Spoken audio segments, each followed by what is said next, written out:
They're going to be carbon-based. Yeah, so great question.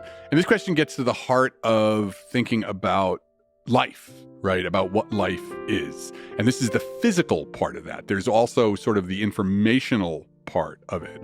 But let's just talk about the physical part of it, which is, life, anything that we're going to call life is probably going to work on Darwinian evolution. That's the nice thing about Darwinian evolution. Just like we know the laws of physics are general, the laws of Darwinian evolution are kind of this logic, this basic logic, that, anything we'd reasonably call life probably has to operate under these kinds of principles.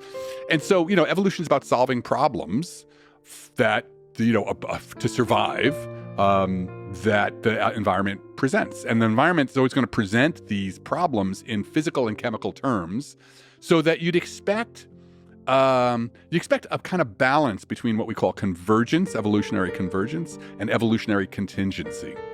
So, if you got to move along a surface, a surface between, a hard surface and air, then the idea of some kind of jointed stick, right, legs, makes sense. That you're probably going to trigger that. If you look at Earth's history, multiple times, multiple lineages that had nothing to do with each other are going to solve the problem of getting towards energy sources using some kind of, a stick-like apparatus. So that's about movement? Yeah, so that's one problem that has to be solved. One problem that has to be solved is they got to get to food, right? Another problem is they got to get away from predators, right? You've seen wings. We've seen wings. The line that went through dinosaurs to birds involved wings. Insects evolved wings. Mammals evolved wings. If the gas is dense enough that a curved surface, if you move through the curved surface, it's going to produce lift. Yeah, there you go. Evolutional trip on that. So I think you can expect certain classes of solutions to the basic problems that life is gonna be presented with. Stay alive, reproduce. But one of the weird things about with the UFO things is that you always see they all look like humans. They're just basically humans with, triangular heads. And that's where we get to contingency, right? So what we've been talking about is convergence. So you expect that evolution will converge on wings multiple times when presented with the problems that wings can solve. But contingency is accidents, right?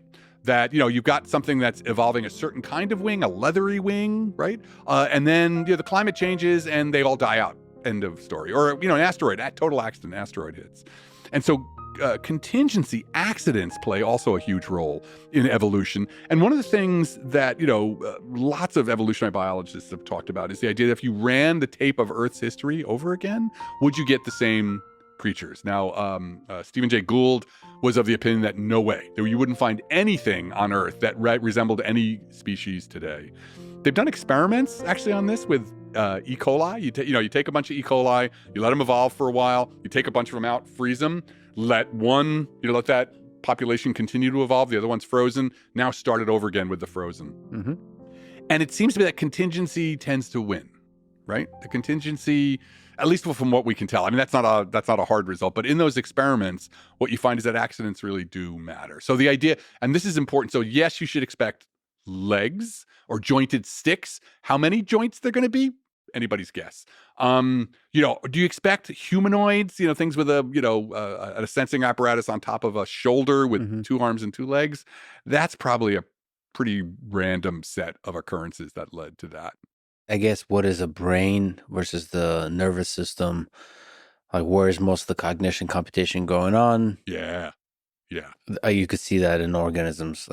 Actually, I don't know how the brain evolved. Why does it have to be in one place? Doesn't have to be. So my favorite word of the day is liquid brains, right? This idea of distributed cognition, which fascinating idea. And we've come to understand how much distributed cognition there is. Obviously, eusocial animals like termites, etc., and ants, that's an example of distributed cognition. The organism is the whole colony. This is one thing that's been really interesting in the state of the study when we cut for aliens, is that when we've come to recognize that human intelligence, it's not actually, it's been the kinds of things that go into intelligence are distributed all across the biosphere. Lots of different examples of things show various pieces of what we have. Jason Wright will describe it as like a deck of cards. The cards are all there. We got the hand that actually led to the kind of technological progress that we we see. But the kinds of, the basic idea of using tools, the basic idea of recognizing each other eye to eye, all the things that we define as intelligence, you can find many places in many other places across many other lineages across the earth. So they could be very, very different with something like, maybe it's, the hive mind idea, or, bacterial colonies that actually manage to, come to their own version of high cognition.